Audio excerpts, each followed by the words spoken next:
It's that time of the year again. Red and green is everywhere, and Christmas music is in the air. Turn on any major TV channel, and there's some heartwarming tale of families coming together or claymation reindeer learning to fly. It's great, but sometimes to survive the holidays, you need something a bit darker.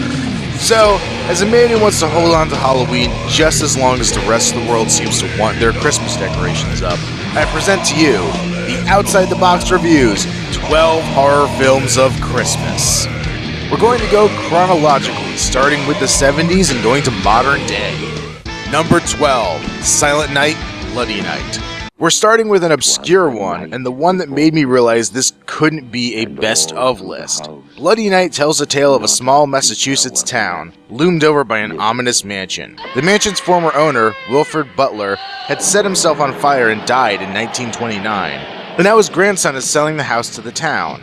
When the grandson's lawyer and his mistress are murdered, the film becomes a fairly rote whodunit. Most of the kills are off camera and the film quality is poor at best. The ending has a few redeeming moments, a flashback scene done in almost a German expressionistic style, and a random third act incest subplot, which, amazingly, won't be the only one on this list.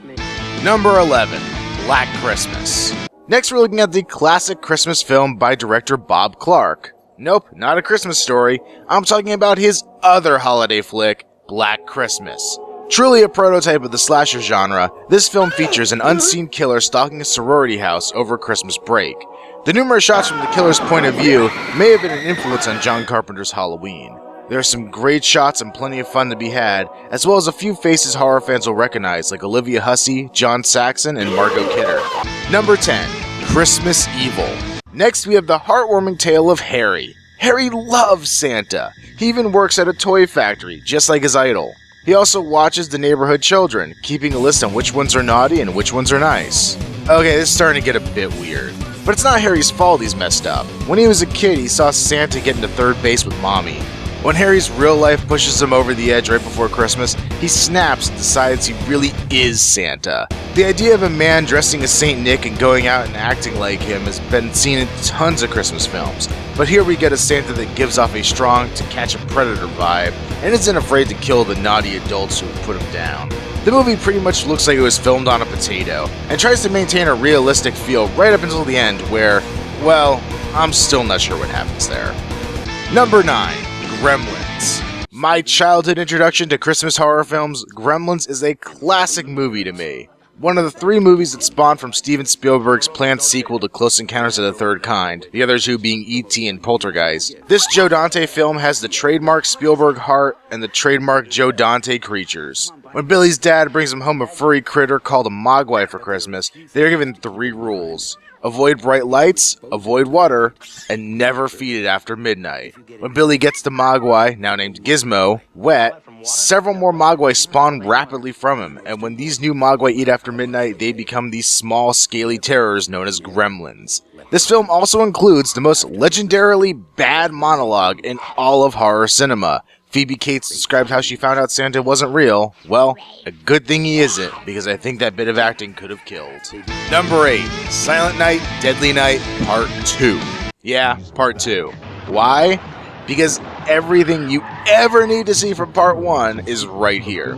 Silent Night, Deadly Night Part 2 follows the story of Ricky, who is reliving scenes from the previous film about his parents' death at the hands of a man in a Santa suit, and his older brother Billy's own Kris Kringle-themed murderous rampage. This takes up about half the film's runtime, adding some amazingly bad overdubbing onto the best scenes from the first film. We then get to see Ricky recount his life after his brother's demise. We see he too has a Christmas-themed murderous rage, and kills random, naughty people he meets before settling down with a woman. Unfortunately, Ricky's peaceful life is brought to an end one garbage day, and he goes on a killing spree. This movie fits solidly into the so bad it's wonderful category. There are some okay kills between the old and new footage, and the overacting of the lead is delightfully bad. Number 7, Elves. Okay, really bad elf puppets? Check. Nazis? Check. Grizzly Adams? Check. Fairly comprehensible plot? Check. And another third act surprise incest subplot? Check. When I read the plot summary of this film, I had to check it out. Nazis are using elves as a way of storing the genes of their imagined master race, but first they have to impregnate a specific virgin. The effects are awful. The elves are never seen in a full body shot, and the heads seem incapable of closing their mouths. In one scene, an elf bites the fingers off a woman, and you can't even tell it's supposed to be biting down. It's a ridiculous, fun time, especially if you're a bit intoxicated. The only problem is that this movie is hard to find, especially since it never made it past VHS and onto DVD. Number 6. Silent Night, Deadly Night 5, The Toy Maker. When the original Silent Night, Deadly Night came out, it was quickly protested out of theaters. Plenty of people wrote angry letters, including actor Mickey Rooney, who called the filmmakers scum that should be run out of town, and who also stars in Silent Night, Deadly Night 5. A young boy named Derek begins to receive murderous toys in the mail. The rest, well, I'll leave that for you to discover. But with characters named Joe Pedo and his son Pino, maybe you can guess where this is going. Number 5. Jack Frost. 1 year before the Michael Keaton family flick of the same name came this campy horror comedy. It's a classic tale we've all heard a dozen times. Criminal is sentenced to death, the truck he's being carried in collides with a chemical truck one snowy night, criminal is presumed dead, but comes back as a killer snowman. Bad jokes permeate the script, and the pacing can wear very thin at times. But if you ever want to see a snowman use a carrot for something other than a nose, this may be the film for you. Number 4. Santa's Sleigh. Both Christmas Evil and Silent Night, Deadly Night tackled the idea of a killer Santa, but they were both normal guys in a Santa suit. Santa's Sleigh introduces us to the real Santa, son of Satan. Bill Goldberg stars as the murderous Saint Nick as he trashes a small town searching out an old foe. As is par for the course in slasher flicks, there are two teens caught in the middle of all this, fighting for their lives.